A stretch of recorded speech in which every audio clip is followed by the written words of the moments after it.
Hai, perkenalkan nama saya Angelina Pongayo, kelas 6 MB1, Prodi Manajemen Bisnis Politeknik Negeri Manado. Saat ini saya akan menjelaskan penyelesaian dari 3 kasus soal manajemen keuangan, yaitu sebagai berikut. Untuk kasus pertama, yaitu kita bisa lihat bersama di bawah ini terdapat data penerimaan dan pengeluaran kas di PT Angga dari bulan Januari sampai dengan Maret 2019. Kemudian, diketahui penerimaan dan pengeluaran apa saja dari bulan Januari sampai dengan bulan Maret 2019. Dan data lainnya yaitu ada saldo kas awal tahun yaitu 2 juta, minimum kas yaitu 16 juta dan tersedia kas 4 juta. Kemudian diminta buatlah cash budget untuk bulan Januari sampai dengan bulan Maret tahun 2019. Untuk penyelesaian dari cash budget atau anggaran kas, yang pertama yang harus kita lakukan adalah menyelesaikan tabel dari anggaran kas sementara untuk mengetahui apakah surplus atau defisit yang bisa kita lihat bersama pada penyelesaian yang saya buat, bahwa pada bulan Januari mengalami defisit sebesar 8.200.000 dan untuk selanjutnya yang harus kita lakukan bagaimana agar pada bulan Januari ini tidak mengalami defisit.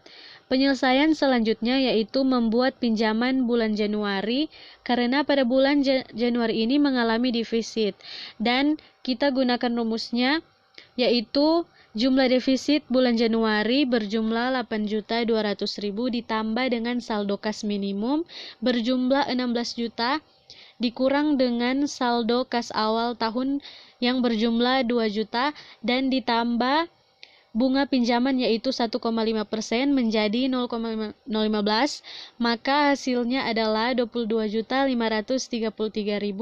dengan bunga 533. Langkah selanjutnya adalah membuat penyelesaian dari anggaran kas final seperti dalam tabel yang sudah terdapat saldo kas awal bulan dikurangi saldo kas akhir bulan. Untuk penyelesaiannya harus dikerjakan secara vertikal karena saldo kas akhir bulan Januari merupakan saldo kas awal bulan Februari.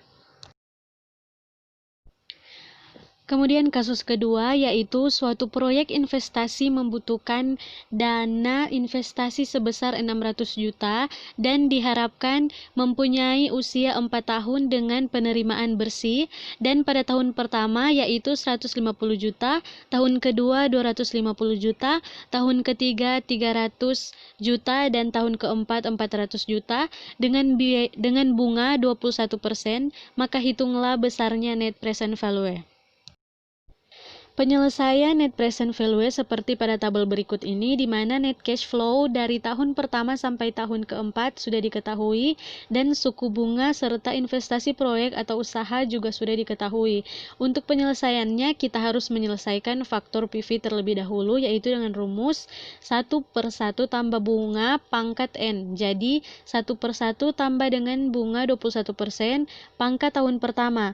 Untuk tahun kedua penyelesaiannya sama tetapi pangkatnya harus sesuai dengan tahunnya. Jika tahun kedua maka pangkatnya juga yaitu pangkat 2. Dengan contoh rumus 1/1 tambah 21% pangkat 2. Begitupun sampai pada tahun keempat maka akan memperoleh hasil dari faktor PV-nya. Dan untuk penyelesaian present value-nya dengan mengkalikan net cash flow dikali dengan faktor PV, contohnya pada tahun pertama net cash flow 150 juta dikali dengan faktor PV 0,826, maka akan mendapat hasil dari net present value-nya yaitu 123.900.000. Begitupun sampai pada tahun keempat, maka akan mendapat hasil net present value-nya adalah 650.250.000. Kasus ketiga adalah sebuah ide bisnis dengan investasi sebesar 500.000 dan selama 3 tahun penerimaan bersih sebesar 250.000 per tahun. Kemudian pertanyaannya adalah berapa IRR-nya jika R sebesar 20% dan 24%.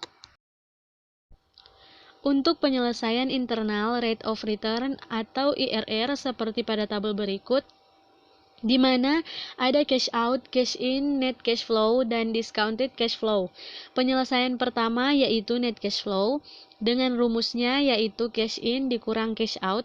Jadi cash in dari net profit ditambah dengan depreciation dikurang dengan cash out. Maka hasilnya pada tahun pertama net cash flow yaitu 235 juta. Begitulah sampai pada tahun ketiga. Kemudian untuk menghitung discounted cash flow atau ada 20% dan 24%. Untuk tahun pertama, discounted cash flow dari 20% rumusnya yaitu 1/1 tambah 20% atau bisa juga 0,2 dipangkat 1 dan dikalikan dengan net cash flow pada tahun pertama, yaitu hasil di CV pada 20% adalah 235 juta. Dan untuk menghitung discounted cash flow, perhitungannya sama tetapi yang akan diganti adalah 1/1 tambah dengan 24%. Maka akan didapat hasil dari discounted cash flow pada 20%. Begitupun sampai pada tahun ketiga. Jadi yang harus diperhatikan dari rumus discounted cash flow yaitu jika pada tahun kedua rumusnya sama tetapi yang diganti adalah pangkatnya. Jadi 1/1 tambah dengan 20% atau 0,2 dipangkat dengan 2 karena sudah pada tahun kedua. Begitupun sampai pada tahun ketiga maka akan dapat total dari DCV 20% dan 24% seperti pada tabel yang telah kita lihat bersama.